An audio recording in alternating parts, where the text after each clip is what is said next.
just like to call this meeting to order for the Finance and Council Controlled Organisations. No one registered. I'll just wait for these guys to get seated. There's no one today that's registered for the public forum, so we've got no public forum.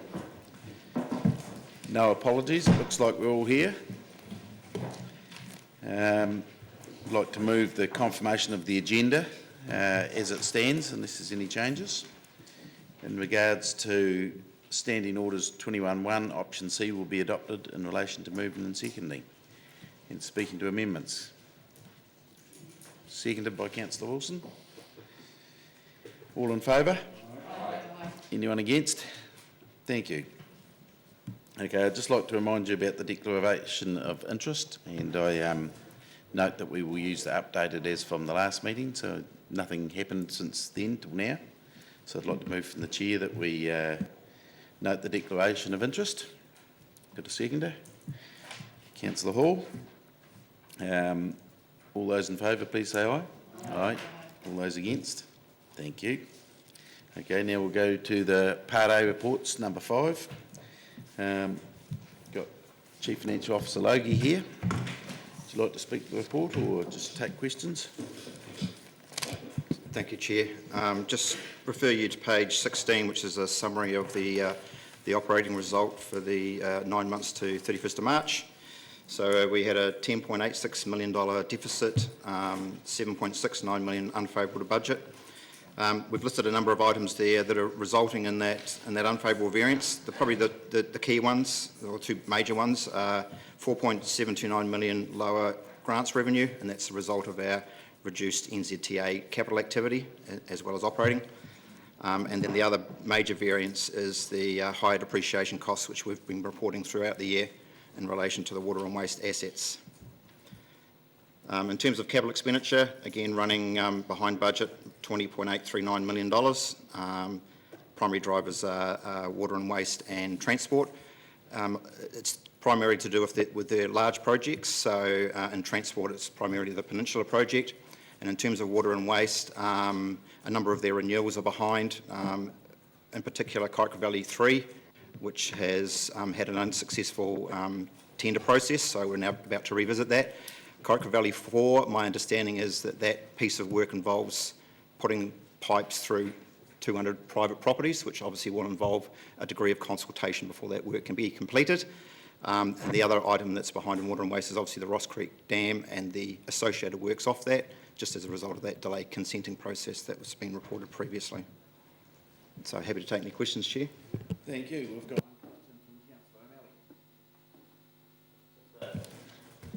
just a quick question, thanks, Kevin, about the water and waste underspend on Kaikoura Valley 3.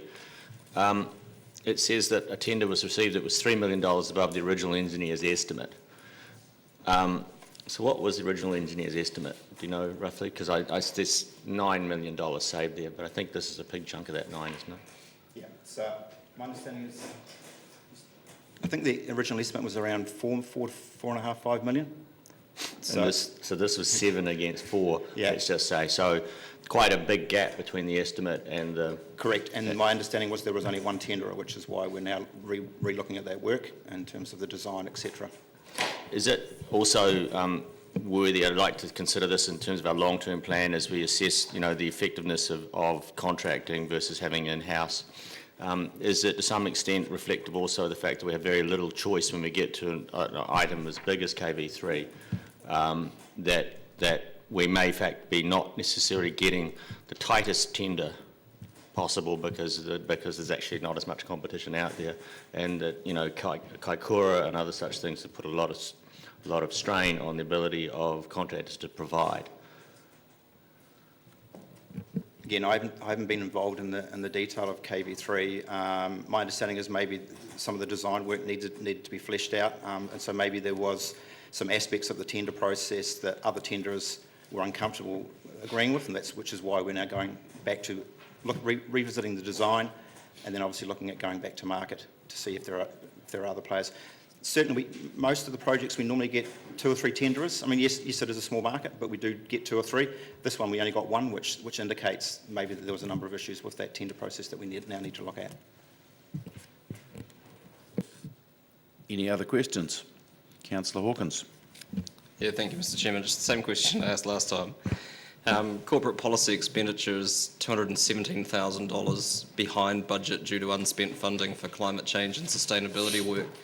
As we approach the end of the financial year, it seems less and less likely that that will be made up, and given the scale of the challenge that we face in this area, it seems an odd thing to be underspending on staff resource. So can I ask anybody who can tell me how that happened and whether that underspend at year's end will be put up to be carried forward into next year's budget? So again, I can't comment on the individual department concerned, the same Maria was here. In terms of carry forward, so we went through the budget annual plan deliberations last week, and the only carry forward that was put up was in relation to the hockey turf and the pool. So at this stage, we don't envisage a carry forward. I'm not sure, is there budget in next year for that, Laurie? We wouldn't. So maybe it's, yeah, we'd have to go back and check with the department concerned, maybe provide some feedback to the council. That would be helpful if we could get that in writing and circulated to members. Thank you. Thank you, Councillor Hawkins. Councillor Vandervis. I emailed some questions through early this morning. I'm wondering, are they questions you want to respond to by email later, or should I ask them again now? I can respond to the question around the incorrect figure, Councillor Vandervis. Oh, was well yeah, spotted. Okay, right, that's a mistake that was made on page 27, Yep. where the gap is not 3.1 million, but actually 7.6. So it's just a $4.5 million problem there. Yep. But that's minor. What I was wanting to know was the delays in water and wastewater, given that we are ramping up the spending. Very significant reduction. Now, you mentioned Ross Creek and you mentioned KV3. Can you give us an idea of how much of the 10 million underspend falls into the Ross Creek and other categories?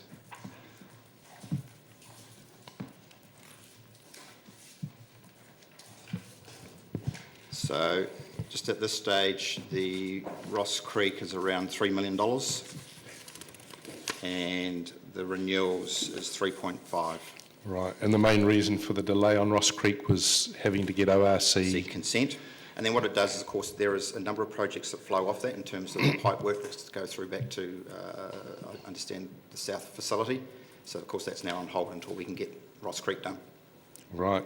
Now, I'm not sure whether I've read it correctly because the print is so small, but on page 21, under short-term investments, there's $9.5 million there as at 31 March, but there's no budget anticipated for that. Can you just let us know a wee bit what that short-term investment is about, $9.5 million?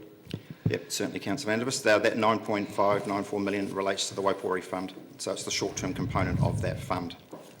Oh, so it's just Waipori, which is why it wasn't budgeted? Yep, correct. Okay. And... okay, no, that's it. Thank you very much. Any other questions? Thank you, Councillor Vandervis. All good, thank you. Okay, do I have a mover? Would someone like to move the report? Councillor Wilson, seconded Councillor Hall. Would you like to speak to that, Councillor Wilson? Councillor Hall? No. Okay. Any discussion? Councillor O'Malley. It's just back to that question around Kaika Valley 3 and other abilities. I'm a bit worried that we might be getting to a point of being unable to execute some of our big spends due to the ability to get tenders and have them serviced. So I'm just raising it as an observation at this point rather than bringing about any action, but I think that if we see this going into the future, we might have to sit back and ask why this is happening. Thanks. Any other speakers? In that case, I'd like to put the motion. All in favour, please say aye. Against? I'll call it passed. Now, item 6, the Waipori Fund. Would you like to make any comment on that? Just happy to take Mr. questions. Happy to take questions, Councillor Lord. Any questions? All happy? Councillor Vandervis will move. Councillor Staines will second. Would you like to speak to that, Councillor Vandervis? Any discussion? I'll put the motion. All those in favour, please say aye. Those against? Thank you. Now, I'd just like to bring to the conclusion with notifications of items for consideration for the next meeting, or consideration by the Chair. Anyone got any issues? Okay, well, if that's the case, I will close the meeting at 2:15-ish.